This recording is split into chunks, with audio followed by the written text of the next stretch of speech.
Fundo Desenvolvimento Capital Humano registro ona total bolseiro. Nebehetan bolsa estudo e retina 2025 né? Hamutuk na Limanolo Recém Lima. Diretor Executivo FDCH, Júlio Aparicio, jornalista Cira, foi remata a reunião Conselho Administração, quarta-feira, Loron Ruanolo Recém Rua, Fulan Janeiro, Tina Rua Ruanolo Recém Lima. Diretor Executivo FDCH, Júlio Aparicio Hateten, baseia ba documentos nebe Macatama e retina 2024, nebe halaona seleção. No Conselho Administração aprova bolseiro batina 2025 né? Hamoto Limanolo Recém Lima.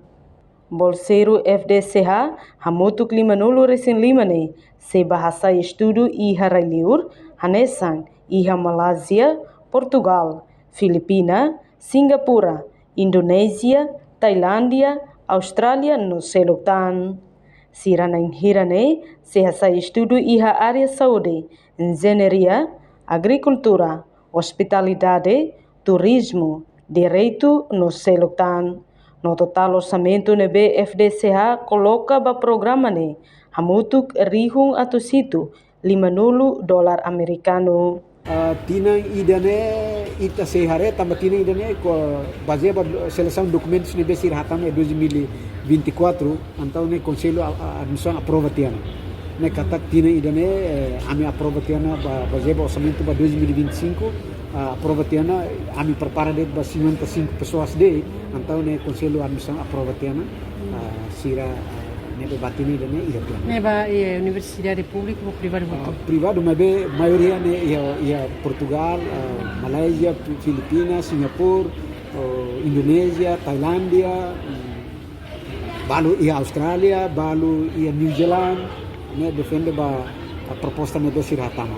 Ia Timor mas ia, mas ami precisa hare idane. Mas mesmo número ia Timor.